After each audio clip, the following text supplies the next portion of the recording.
Hi dearies, you have asked me to make a video and I am trying to do that. Um, I am no expert on composting, but I'll share with you what I have been doing and what my results are. So I've done a lot of experimentation and I've got a lot of support from Ranju Minhas, who did that little workshop at Remy's place. But I did meet a lot of failure as well. I handled stench and I handled maggots, but with her support, I've learned a lot. And then I've been watching lots of videos and absorbing some information from here and there. And so I'm going to share that with you. The whole process starts with segregation of your household waste. So I'll take you through how I do it. We can just go to the kitchen and let's see how I segregate. So here is my non-organic waste, any medicine bottles and wrappers or things like that in it. And I keep my green waste like this in a plastic bag, which I just hang here. It makes it more convenient for me, though it doesn't look very nice to a lot of people. I also keep my garden waste separate. This was a green waste initially, and then every green leaf that we sort of chop, I keep putting in this bucket here, and in a few days, in sunny days it becomes easily brown, but in monsoon it takes a little while. Now this also can contribute to my compost, but I don't put green leaves over there because leaves take longer time to decompose, and these hard fibrous materials don't decompose as easily as the kitchen waste. Now coco peat is another component which is used as dry matter in composting, because if we put all wet matter, then there is too much moisture and you will get lot of stench, and you will get lot of maggots and flies around that area. And brown waste, that is dry waste, helps us in sort of balancing out the moisture that our food items that go into composting make. Now coco brick is available as a brick. Coco peat is available as a brick. It comes in various sizes. You can order it. You can see this was a brick, but it is a soaked brick. You can see that there is little bit of moisture in this because it had absorbed some water. So you air it and it becomes dry. Right now it's moist, you can see over here, but when you air it, it will become dry like this. This is my composting area. I have tried two kinds. I have this big bin, which is it looks like maybe 100 liter or something, 80 liter, I'm not sure of its literage. And then these are two smaller buckets. These I bought from Trust Bin, which I found on Facebook about 2 years back. And this one is from Ranju Minhas. Ideally you should have two drums, because when one gets full, you start composting in the, otherwise you're going to lose one cycle of composting.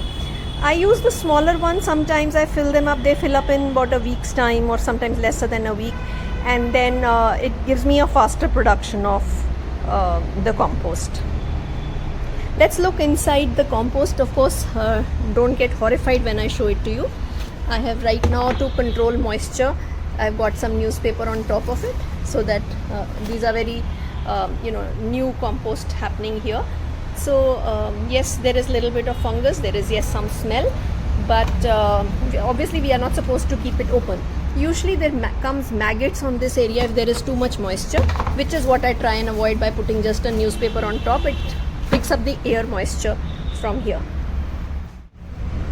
So we will just take today's green waste, which right now is only, there is no chai or anda today in it. Well, I can see some eggshell. Yes, there is some eggshells. You can just crush the eggshell like this and dump it. Now if the waste that you're going to put into this is really what you call, big pieces of papaya and things. It's not a bad idea to chop them, because they will decompose faster if you chop them.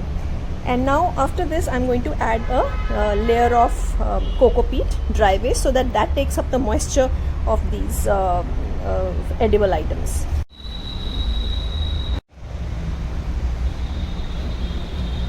So just layer it.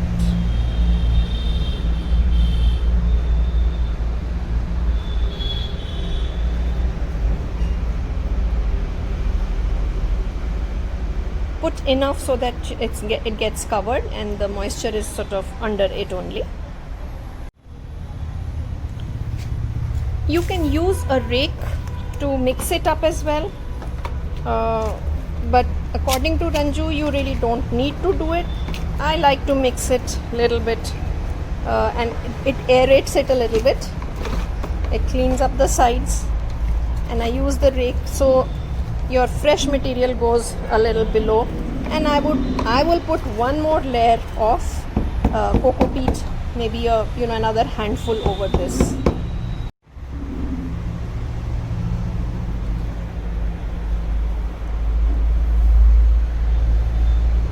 Right now it's not really stinky, not so bad that I can't stand close to it. I'm still going to use a bit of the newspaper, because when this newspaper becomes too wet one of these days, then I will change it with another fresh newspaper or a carton that I get from Amazon, and so that picks up the moisture which sort of comes up to the lid. Also, if you don't have coco peat, then you could use like Amazon cartons that come. Just you can tear them up into small pieces, 1 inch, 2 inch small pieces, and that also becomes your brown waste. The idea is to balance out the green and the brown waste. My kitchen, my garden stuff, the brown waste that I showed, also will go into it. It needs to get a little bit more dry, but maybe in another 4 or 5 days of sunning, I will be able to put crush it and put that in this along with coco peat. So in whichever way you can manage to balance your brown and green waste, as long as you're sort of able to control the moisture that is generated inside, it will not be that smelly. Now after about 10, 15 days, 20 days, there starts to build up a little leachate, a brown kind of liquid, which is the decomposing watery part which has come out of your compost, because under this bin is a little bit of a sieve. That sieve holds the matter and the water keeps coming down, and that can be taken out from this tap over here. Okay, sorry, so this is not very clean right now. So this tap you can use to bring out the leachate. Now right now it's not there, because here you can see it's coming out. It's very dark, very brown, and sometimes it's also smelly, but it's very nutritious for your plants. It's very acidic. I keep storing this. I have 1 bottle right now stored here. Second one I will fill up soon. So this leachate is really a nutritious thing for your plants, and it is to be diluted and used in your plants. So a dilution of 1:30 is very safe. That's what I'm told by Ranju. It's not my knowledge at all. It should not be too acidic, and do not put too much in one pot in one area, because it can sort of burn your plant. So it's nice if you're putting it weekly, regularly. Even if it is more diluted, you're giving equal nutrition to all your plants. That's about it about compost, and I don't have the compost ready. My compost was ready a few days back, and I have used it in the garden. Now it's spread all over. I don't have too much to show, but this is how it is. The home compost is not as fine as the market one, unless you sort of run it through a sieve and take the parts that have not decomposed very well. Until you do that, because the market compost is a little bit different, and I can show you that. See how fine, like mud like this one is, but the home compost is more fibrous, and this not as fine as the one that we buy in the market. But please don't feel that it is any less nutritious. It's very. So I hope you like the video and it helps you in starting your journey for composting. It's not a very nicely made video. I'm no professional, so lots of times my hand angle, because I was holding the phone from with one hand and trying to do. So I've shown you really a lot of dirty areas of my house. Please don't pay too much attention to that. But do take the process. It's very rewarding and makes you feel really good, and you're contributing to the environment in your own way. Bye.